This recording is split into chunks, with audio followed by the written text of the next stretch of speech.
Hey guys, welcome to another episode on TFBTV. Today I am in a OV-10 Bronco. This is an interesting aircraft that was used in the Vietnam War. The United States used it extensively as a ground attack aircraft. In addition, after the war, we sold it to the Thai Royal Air Force, where it is right now. The Royal Thai Air Force doesn't use it right now. They use something called the L-39, which is a different aircraft, a more modern Czech version. Very unique looking aircraft. Reminds you of kind of like the P-38 from the Second World War. Anyways, thanks for tuning in, guys. Really want to appreciate Ventura Munitions for helping us out with these episodes. I hope you guys enjoy this upcoming episode we have on the Ferguson rifle. I think this is the oldest firearm we have ever covered on TFBTV, and it's got a unique historical trip attached to it.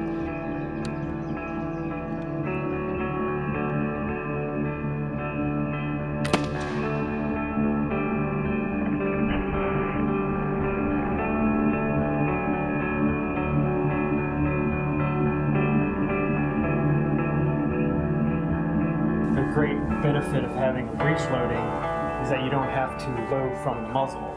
You're loading from the breech, and also there's descriptions of putting the lid. Don't do this at home, kids. putting the lid ball in your mouth, and actually spitting the ball in, because with these you're using powder and ball only. You're not using a patch, which is unheard of in any other rifle, black powder rifle of the day. They could shoot two different sized balls. The smaller balls they would use for rapid loading, and they could actually shoot out to 300 yards with that, for shooting at like a group of people or cannons and their men around them. And then for complete accuracy, they would go to what they call the carbine ball, which was a 650 ball, which was a standard ball for the British Army. I think one thing to remember is that the tactics of the day were line fighting, were standing in lines, shoulder to shoulder. The infantry musket, typically referred to as the Brown Bess, for the British Army, was made to shoot ball and shoulder to shoulder line tactics. The Ferguson wasn't designed for that. It was designed for irregular tactics, light infantry tactics, which... Right, they were actually using the same tactics that the Americans were using, that they were trying to combat, which is hiding behind trees, laying in the prone position. Matter of fact, Ferguson actually taught that his men would hit the ground and fire and load and fire, and every time they would all get back up again. And so it saved a lot of lives as far as using those tactics. It was designed for speed loading. They had cartridge boxes that carried 18 rounds, and then they would have belly boxes where they would put the different rounds in, where the muzzle loading rifles had one belly box, where the Ferguson had two belly boxes. And one carried the 610 ball, which is the smaller ball, which is called a pistol ball, and the 650 ball, which is called the carbine ball. And from there, they could readily get availability of the ball to be able to load rapidly. The 610 ball, they could throw in the breech and actually jerk the gun back, and it would seat itself. Where when they were using the 650 ball, they would have to actually seat it with their finger or a seating tool. What Ferguson did is, aside from his own rifle, the ordnance rifles, he obviously, although there is no documentation on it, he did not allow them to use his patent on the ordnance rifle. The ordnance rifles are the only rifles known that have a 70 thousandths tapered plug. And it's known that it was an experiment, and half of them were built with bronze plugs, and the other half of them were built with iron plugs with 11 threads.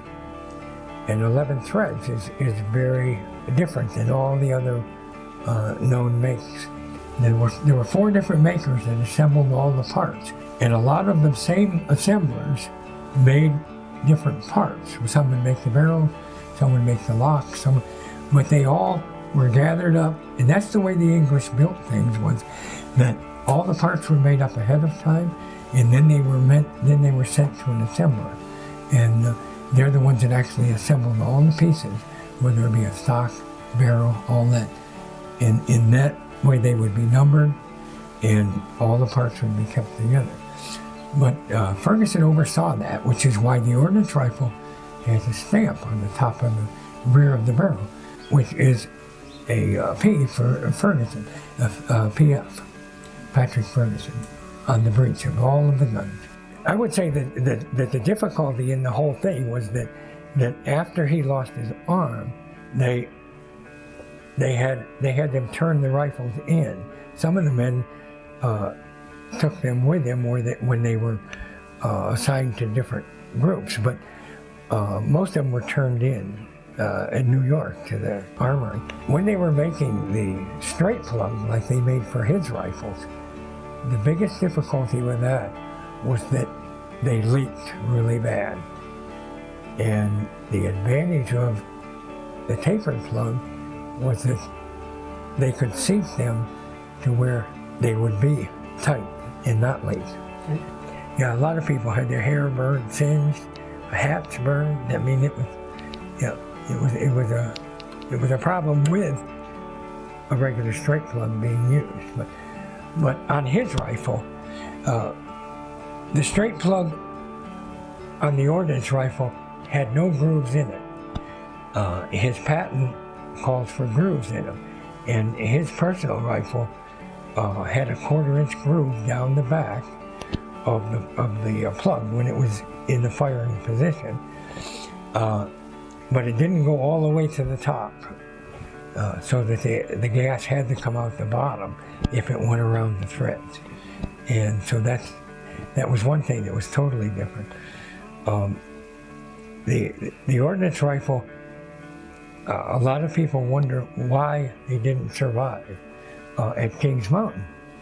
And the reason they didn't survive is that because whether it be a 10 thread or whether it be 11 thread, if you take this, and this plug will drop out, if you take this plug out, if you don't know your rifle, you'll have a terrible time getting it back, because it only fits one way. It has a master thread that it started with, and see, that's wrong. It's off one thread. That's how difficult it is to get it right. But if you didn't know your rifle, that's exactly what happened to him. That's why there's only 2 that were brought back that are known from Kings Mountain, is because they were burnt, because they couldn't deal with these. Because if they didn't have the proper powder, the SDS powder, superfine double-strength powder, and didn't know the rifles, they couldn't get them back. Yeah. If that fell out, it was very difficult. You can't take this one and put it in that one. It will not work. So if you have like, say, a pile of 25, 50 of these, that the plugs are all taken out, you can imagine the ordeal of trying to put them back if you don't even know what these are. It's tough if you do know what they are to figure out which one. Every one of them were serial numbered. Bayonet, everything was serial numbered to a gun. And if you, and they have the bills and everything. If you look, you see this is number 2, and that's the Morristown gun, number 2. On the top of the barrel is the number 2. And what's really interesting, and they never knew this until we did, when they were put in a rack, there's a 2 upside down on the back of the, everything was numbered to that gun because they weren't interchangeable.